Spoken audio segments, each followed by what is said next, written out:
no robe tumbas. No sea un ladrón de tumbas. Deje tranquilos a los cadáveres. A su debido tiempo, la naturaleza dispone de sus restos si no se les perturba. Cada vez que usted desentierra un viejo agravio o un antiguo error, recreándolo en su mente, o peor aún, contándoselo a alguien, no está haciendo otra cosa que ultrajando un sepulcro y ya sabe lo que va a encontrar. Viva el presente, rece por la solución de los problemas apremiantes, prepárese inteligentemente para el futuro y no perturbe el pasado. Eso es lo que Jesús quería decir cuando nos indicó: dejad que los muertos entierren a sus muertos. Pensar en el pasado equivale a la muerte. Cada vez que usted piensa en el pasado, fortalece hasta ese punto su creencia en las limitaciones del tiempo. Se hace más viejo, más débil. Dios dice: este es el día de la salvación. He aquí que hago nuevas cosas, y Dios tiene razón. Formule hoy una ley para usted. No tocará mentalmente ninguna cosa negativa que haya ocurrido hasta ahora y cumpla esa ley. La vida es demasiado preciosa para dedicarse a robar tumbas. El pasado es pasado, suprímalo. Ese es el gran secreto para resolver los agravios, los yerros y las decepciones. Suprímalos. La forma de hacerlo es sencilla: bórrelos de su mente y niéguese a verlos como algo que existe actualmente. Si lo asalta un recuerdo negativo, incinérelo en el pensamiento correcto, el fuego del amor divino, y olvídelo. Como el presente es tan emocionante, tan interesante, y el futuro es tan glorioso como a usted le gustaría que fuera, es tonto desperdiciar la sustancia de su alma en lo que en realidad está muerto. No robe tumbas. Inspiración y perspiración. ¿Conoce la vieja historia de la inspiración y la perspiración? Estos dos fenómenos son esenciales para lograr cualquier cosa que valga la pena. Si uno de los dos falta, el empeño está condenado al fracaso, y si su vida no es tan exitosa como usted quisiera, debe ponerse a trabajar y averiguar cuál de los dos factores ha descuidado. Estoy seguro de que no es necesario explicarle la importancia de la inspiración y de la perspiración. Esos poderosos gemelos son los padrinos de toda actividad auténtica. Primero, usted necesita inspiración. Si el Señor no edifica la casa, en vano trabajan los que la construyen. Si no guarda el Señor la ciudad, en vano vigilan sus centinelas. Usted necesita a la madrina. El trabajo puro y duro, la laboriosa faena a ciegas, el ajetreo brutal, no le otorgan ningún triunfo. Lo pueden matar, pero no le darán el éxito. Usted debe tener una inspiración constante. Luego viene el padrino, la perspiración. No hay éxito sin la perseverancia del trabajo duro en pos de la meta. Los jóvenes, sobre todo, deben tener bien presente que no hay éxito sin trabajo duro. Hace poco escuché a uno de los más grandes músicos vivos pronunciar un discurso a estudiantes de música. Decía: no conozco otra vía al éxito que no sea el trabajo duro. Si existe otro camino, yo no lo conozco. Y ese señor se encuentra en la misma cúspide del mundo de la música. Cuando escuché sus palabras, agregué estas para mi interior: trabaje duro, pero no convierta el trabajo en un tormento. Póngase en contacto todos los días de Dios en busca de inspiración, y entonces trabajará duro, pero el trabajo le parecerá un juego. Esa es la receta infalible del éxito en cualquier terreno. La canción de Dios. ¿Quién es usted? ¿Alguna vez se ha formulado esta pregunta? Lo más probable es que no. Esa pregunta le parecería absurda porque uno nunca reflexiona sobre su identidad.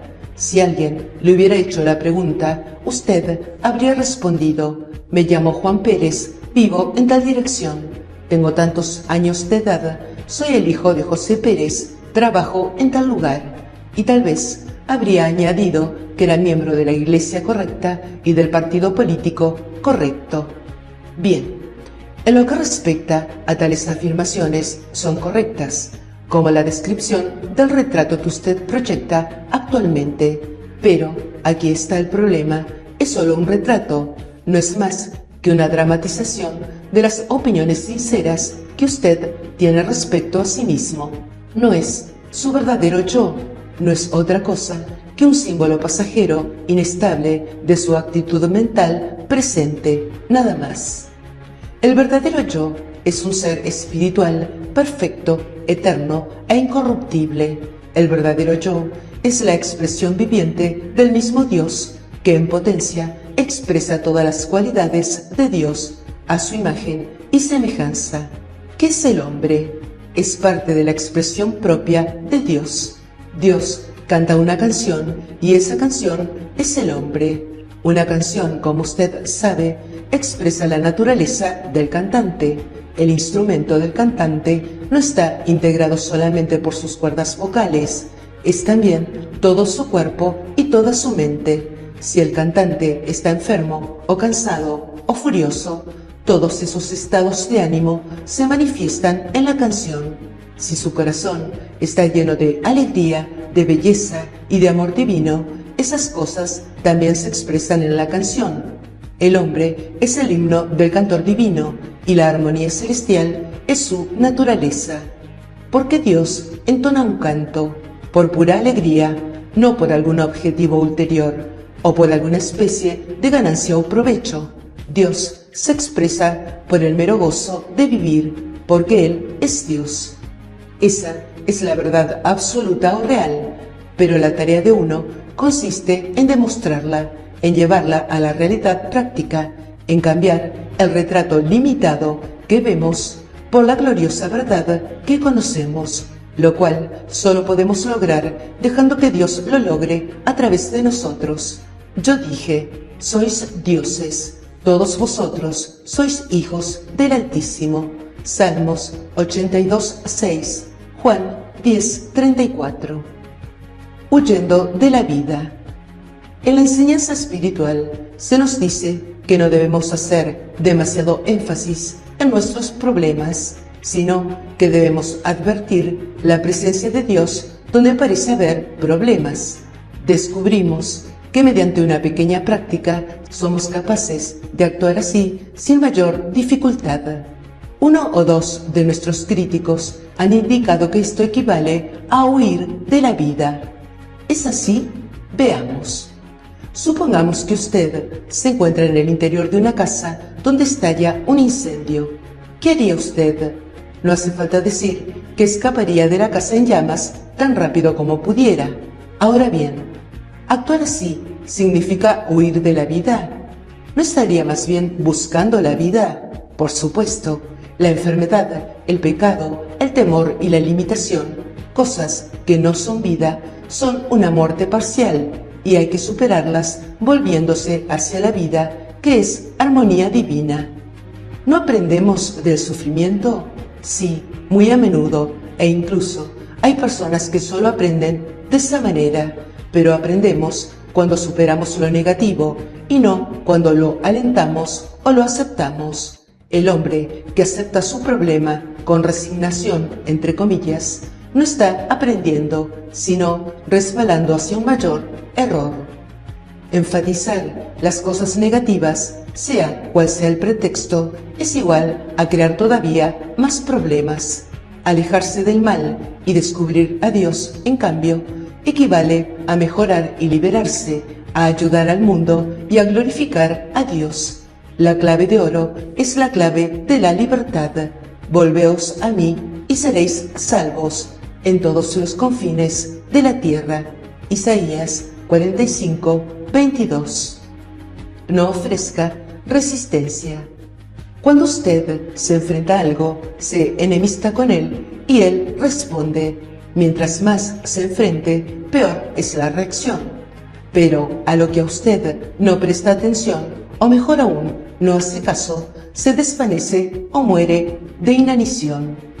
Cuando usted presta atención a algo, lo que hace es crearlo en su conciencia para bien o para mal. Cuando usted afronta alguna situación negativa, La forma científica de afrontarla consiste en retirarle su atención mediante el procedimiento de crear su opuesto en su subconsciente. Cuando usted lo consiga, lo indeseable caerá al vacío como una fruta pasada. De William Penn se cuenta una anécdota maravillosa. Desde su infancia, William Penn estaba habituado a portar una espada a toda hora, porque en su época esa arma formaba parte del atuendo de un caballero. Un día se le ocurrió que la espada era incongruente con sus creencias cuáqueras, pero por otra parte sabía que se sentiría muy avergonzado por no llevarla. Consultó a George Fox, aunque no dudaba que su líder le diría: «Es algo malo, debes dejar de usarla».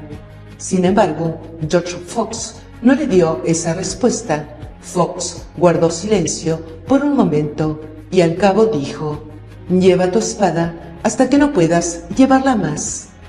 Aproximadamente un año después, Penn advirtió que llevar la espada sería más vergonzoso que andar sin ella y le resultó muy fácil dejar de usarla.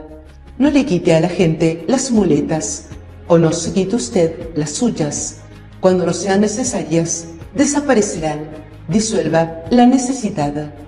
No combata su reuma, o sus deudas, o su trabajo desagradable, ni siquiera su mordacidad, si usted es mordaz. En vez de eso, cree salud, prosperidad, armonía, buen humor en su conciencia y lo indeseable desaparecerá. Vuelva a leer Filipenses 4:8. Un tratamiento bíblico. La Biblia está llena de oraciones y tratamientos poderosos. Algunos de los capítulos más conocidos son en realidad tratamientos para la cura y la inspiración.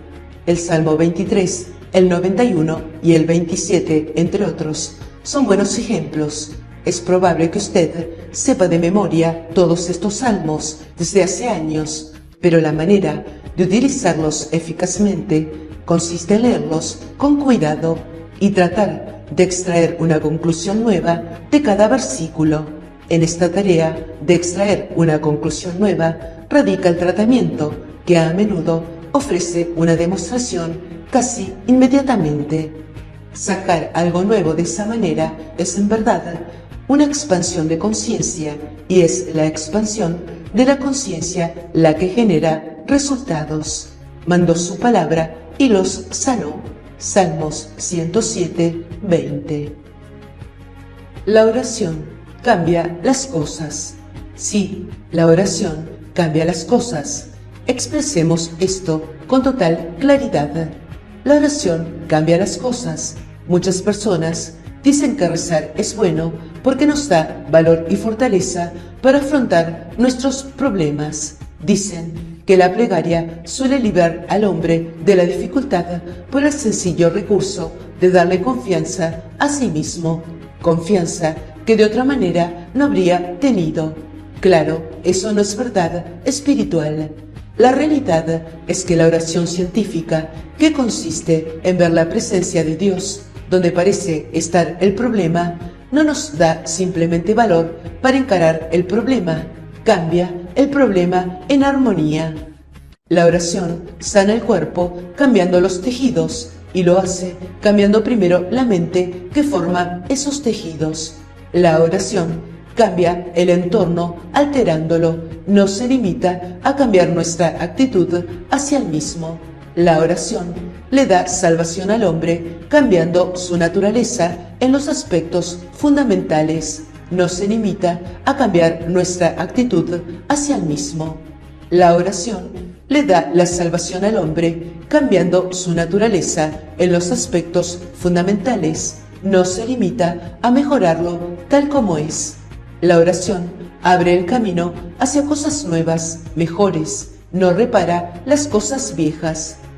El cuerpo, el ambiente, el mismo universo son maleables bajo la fuerza de nuestro pensamiento y siempre reflejan nuestras creencias sinceras. Por tal como es su pensamiento en su corazón, tal es él. Proverbios 23:7. El paquete de cereal. Lo que importa es el producto, todo lo demás es secundario. Si su trabajo es excelente, ya ha ganado prácticamente la batalla. Si lo que ofrece al mundo es valioso, el mundo está preparado para tomarlo y para recompensarlo ampliamente. Si lo que usted ofrece a Dios es valioso para Él lo tomará y lo recompensará infinitamente. Los cereales envasados figuran entre los objetos más comunes que se hallan hoy en las tiendas de víveres e ilustran muy bien la ley que consideramos. Una marca exitosa de cereal siempre tiene dos características propias. El propio cereal es excelente y se vende en una caja de cartón apropiada y atractiva.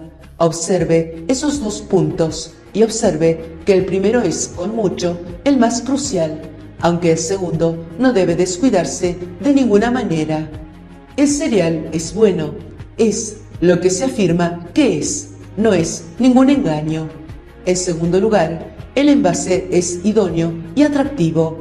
Por bueno que sea el cereal, si se ofrece al público solo en grandes sacos o cajas de madera, una presentación inapropiada no tendría éxito, y si el envase tiene una apariencia desagradable o sucia, con letras borrosas y el anuncio mal redactado, el resultado sería el fracaso, por bueno que sea el cereal.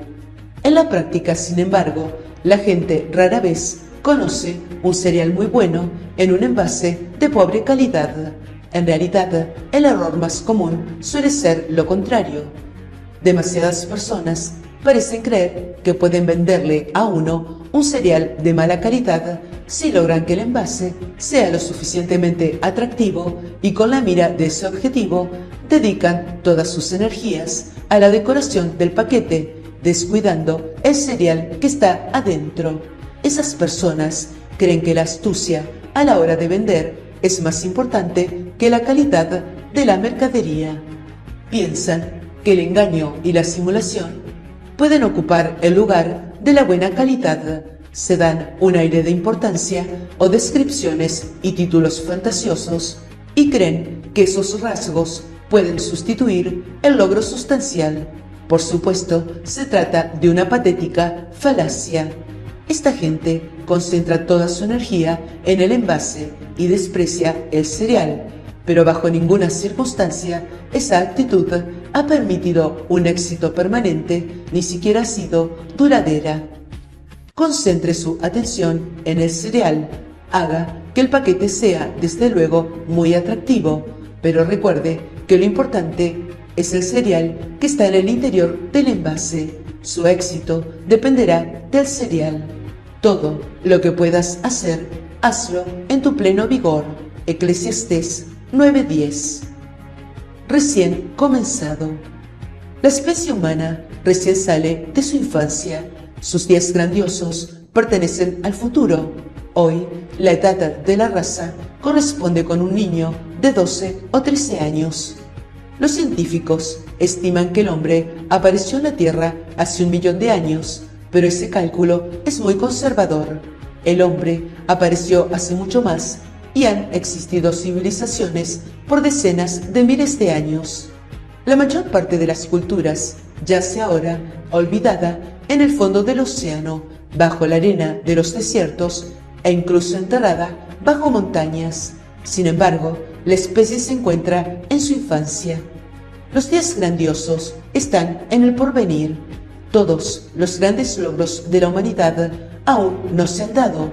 La música del futuro superará a la de los grandes nombres de hoy, Beethoven, Mozart y Bach, del mismo modo que estos superaron a los tambores primitivos. Se creará una literatura junto a la cual las obras de Shakespeare y otras luminarias de esta civilización parecerán cuentos infantiles. El arte griego, que nunca se ha igualado, lo superarán ciertas oleadas de inspiración espiritual.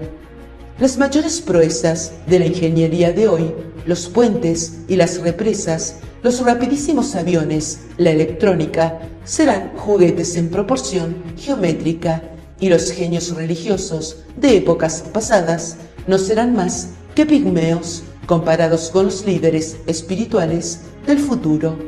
Dirija su mirada al porvenir, lo mejor aún está por llegar. ¿Has atado tú los lazos de las Pléyades o puedes soltar las ataduras de Orión? Job 38:31. La alfombra persa.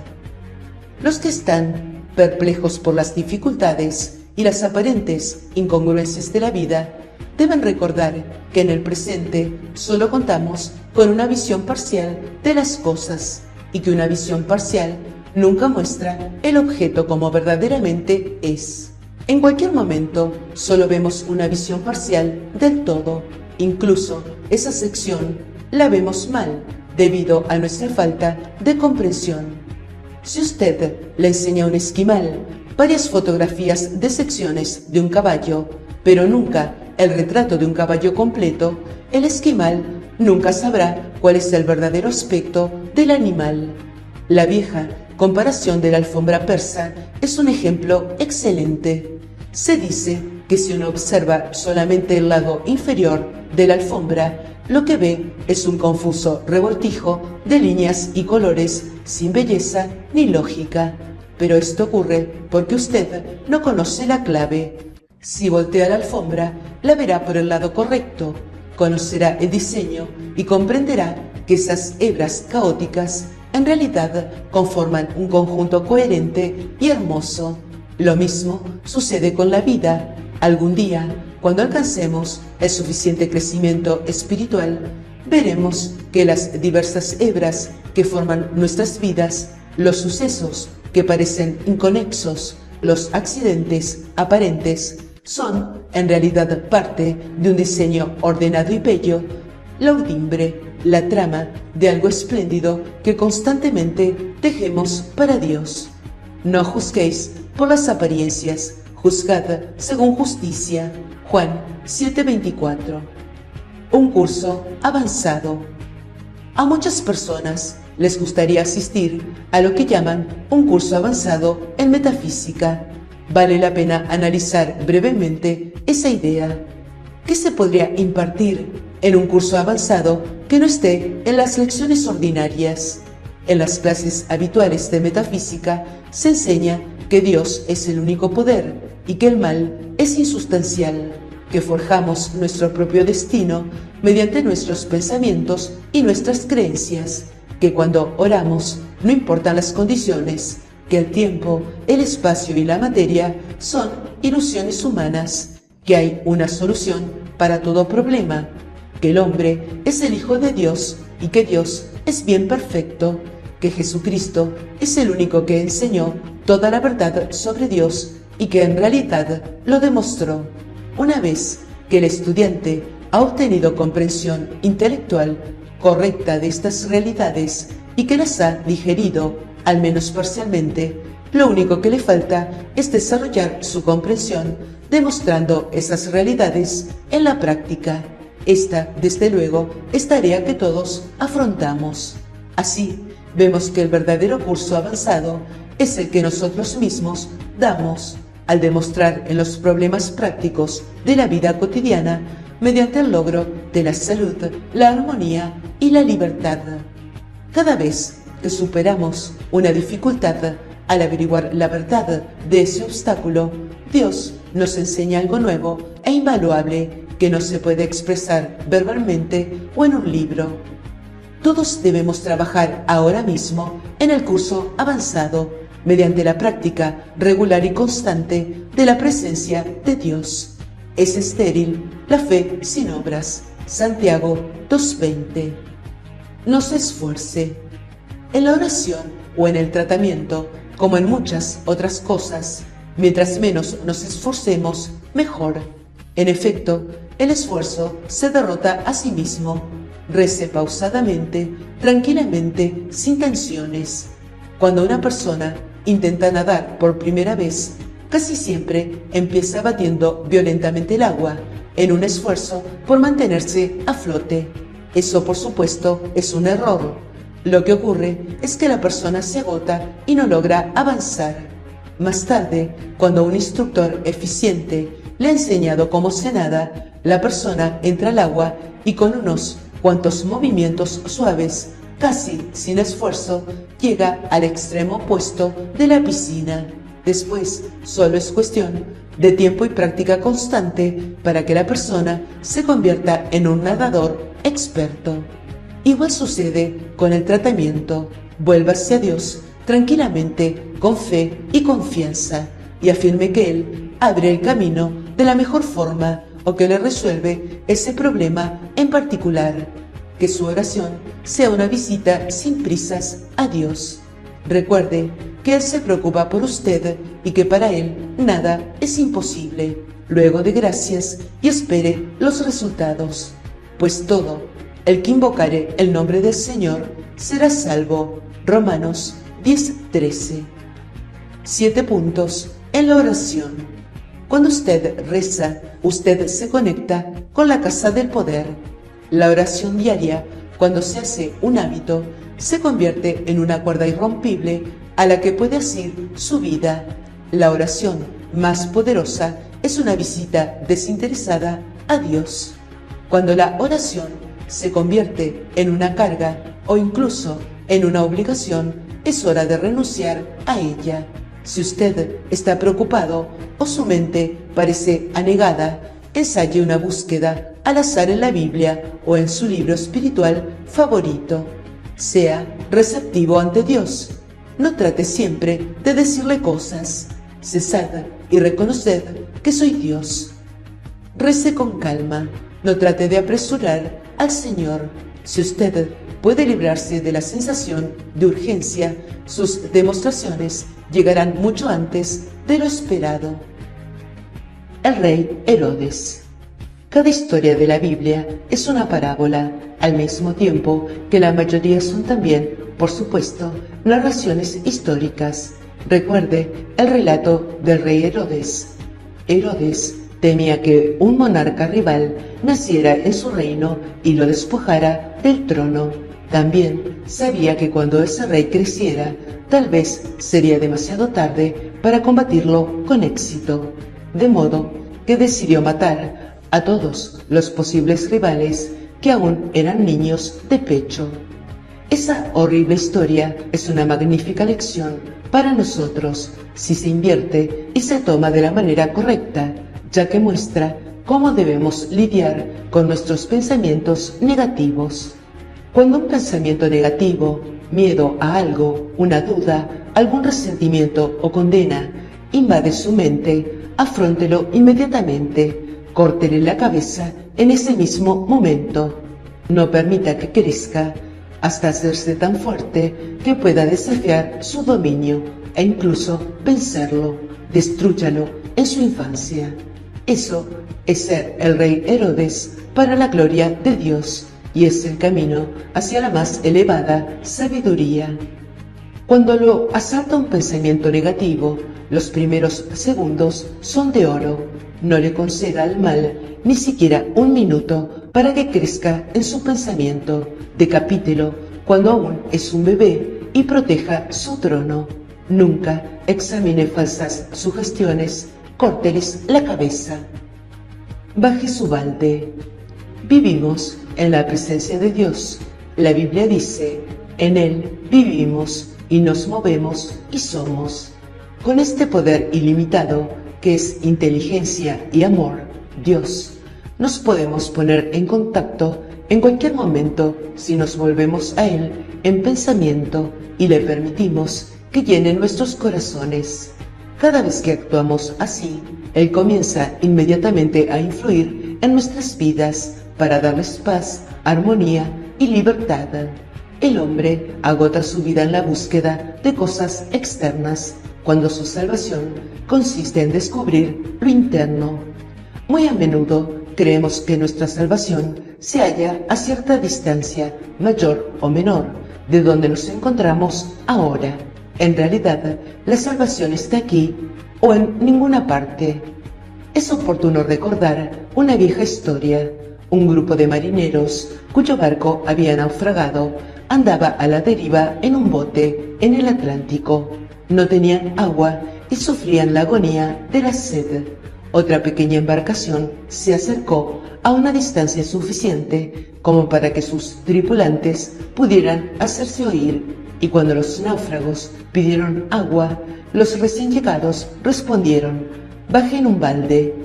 Parecía una broma cruel, pero cuando los recién llegados repitieron varias veces su indicación, uno de los náufragos lanzó el balde fuera de la borda y recogió agua fresca, limpia y cristalina. Durante varios días habían estado navegando en agua dulce sin saberlo. No había tierra a la vista, pero se hallaban frente al estuario del Amazonas, río cuya agua dulce penetra muchas millas en el mar.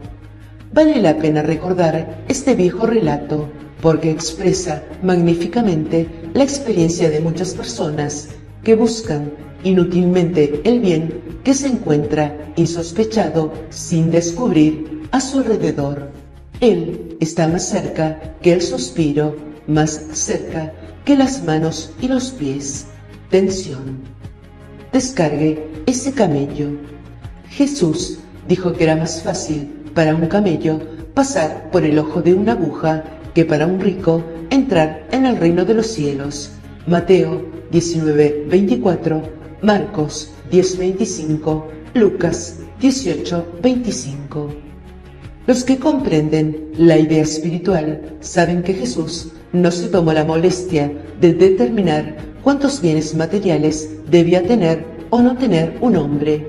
Lo que le interesaba era la actitud mental del hombre hacia el hombre y hacia la vida en general. Si usted confía en cualquier cosa, excepto en la sensación de la presencia de Dios, usted es un tonto en el sentido bíblico de la palabra. Si usted confía en su posición, en su dinero, en sus amigos, en su conocimiento humano o en su astucia, usted es un tonto, porque esas cosas lo traicionarán tarde o temprano. El conocimiento, la propiedad, los amigos, la posición, todo eso es bueno a su manera, mientras usted se asegure de poseerlos y no de que ellos lo posean a usted. Pero si usted quiere el reino de Dios, debe estar preparado para apartar su fe de todos ellos y situarla en el lugar que le corresponde. El símil utilizado por Jesús era muy familiar para sus oyentes. En aquellos tiempos, toda ciudad importante estaba rodeada por una muralla defensiva. En el muro había un portón que se cerraba a la caída del sol, custodiado durante la noche por centinelas armados, por si se producía un ataque repentino. Pero era frecuente que en el mismo portón hubiera un portillo para que los viajeros autorizados pudieran entrar o salir a cualquier hora. A este portillo se le llama el ojo de la aguja. Cuando un camello cargado de mercancías llegaba después del crepúsculo, solo podía entrar si lo descargaban de todos sus artículos, tras lo cual el animal entraba en la ciudad a través del ojo de la aguja, arrastrándose sobre las rodillas. Descargue su camello si quiere entrar en el reino de los cielos, lo cual conseguirá, por supuesto, no librándose de las mismas condiciones, sino de su sensación de dependencia hacia esas condiciones. Muy a menudo usted se sentirá contento de haberse librado de tanta mercadería que nunca volverá a cargarla. Buscad, pues, primero el reino de Dios. Mateo 6:33. Nuestro hermano mayor. Jesucristo es infinitamente superior a nosotros en su desdoblamiento, pero en naturaleza no era distinto de nosotros. Era un ser humano, tentado en todo a semejanza nuestra. Él es nuestro hermano mayor, que vino a la tierra para mostrarnos el camino y mediante su propio ejemplo darnos la posibilidad de seguirlo, pero era humano como nosotros. Eso es lo que le da su significado y su importancia. Si fuera un Dios ajeno a la especie, su vida y su obra no podrían tener significación para nosotros. El inusitado acto de un Dios no sería sorprendente ni podría ejercer un efecto en mi vida. Pero cuando me entero de que un ser humano hizo maravillas y luego dijo que yo también las puedo hacer si sigo sus pasos y pago el precio, me invaden el interés y el valor, y quiero tomar el camino que nos enseñó. No decimos que Jesús no fuera Dios, decimos que fue Dios, pero que también lo somos usted y yo. Somos destellos de lo divino y por lo tanto dioses en embrión. Y aunque hoy nos sintamos indignos o débiles, sabemos que mediante el entendimiento y la práctica, mediante la fe y la confianza, todo no es más que cuestión de tiempo, tiempo más o tiempo menos. Algunos maestros religiosos dicen que Dios es Dios y que Jesús solo fue el mejor de los hombres, con lo cual abren una brecha entre ellos. Nosotros negamos esa brecha y decimos que nosotros, fundamentalmente, en nuestra verdadera naturaleza, somos uno con Dios. Yo digo, dioses sois. Juan 10:34. Curación espiritual. La comprensión de la presencia de Dios curará el cuerpo y solucionará el problema. Muchas personas no entienden esto, pero es así.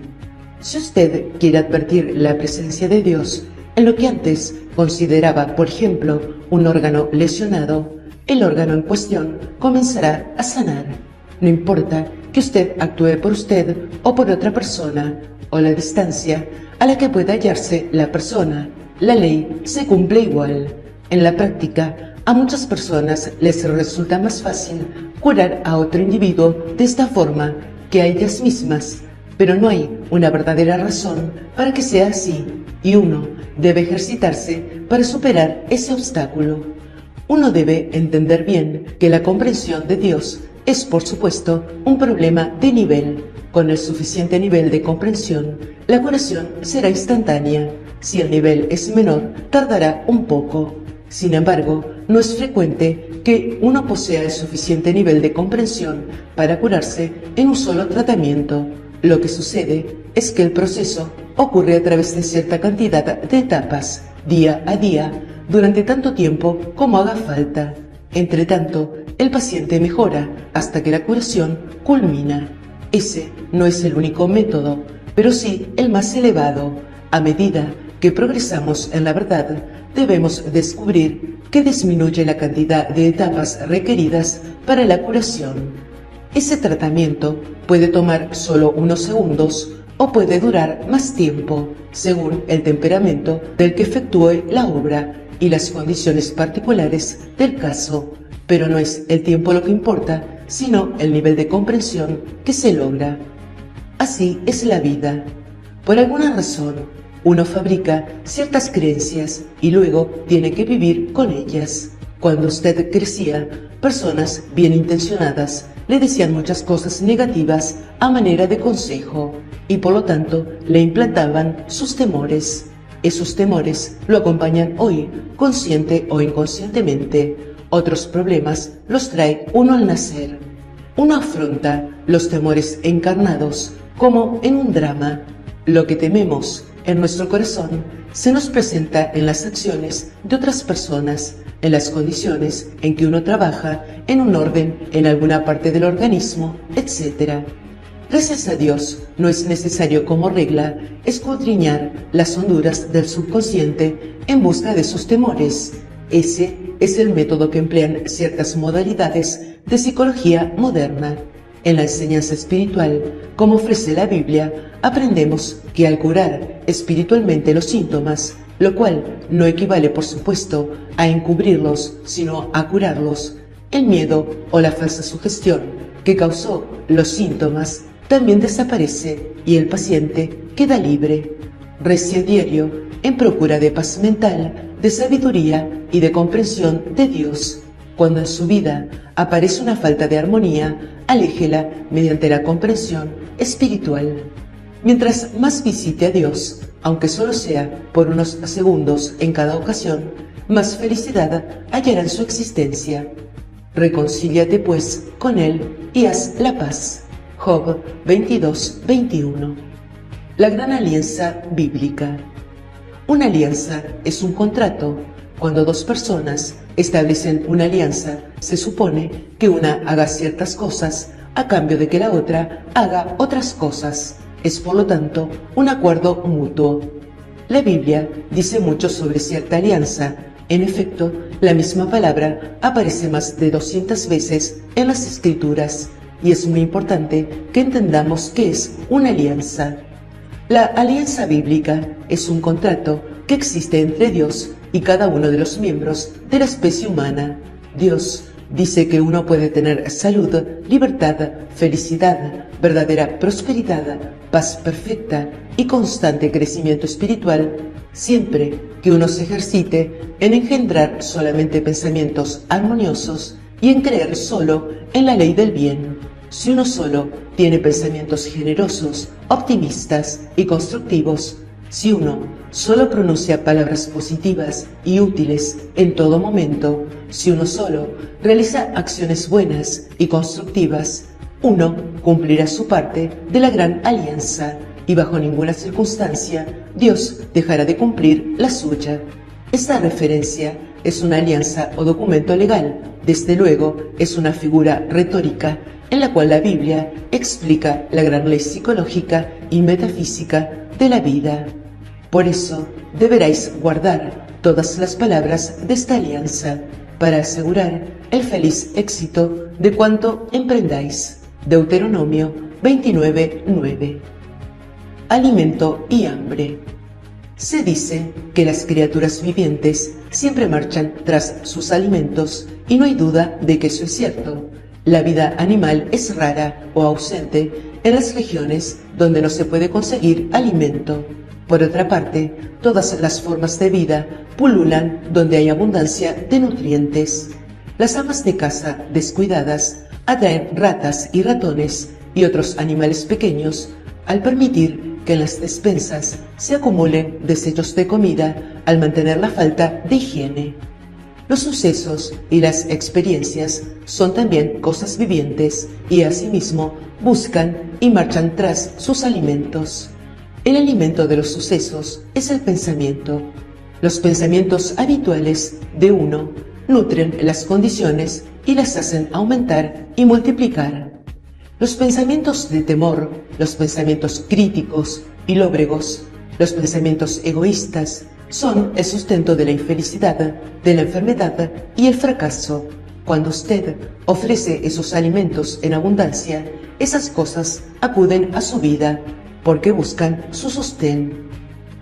Los pensamientos sobre Dios, los pensamientos de bondad, de optimismo y de buena voluntad son el alimento de la salud, la alegría y el éxito. Y si usted sirve una profusión de esos alimentos, atraerá esas cosas y no las anteriores.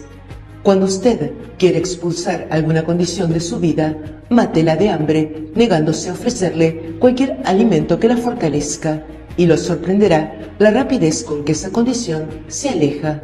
Se marcha a toda prisa hacia otra parte donde pueda obtener su alimento. Yo soy el pan de vida. Juan 6:35. Denme una afirmación.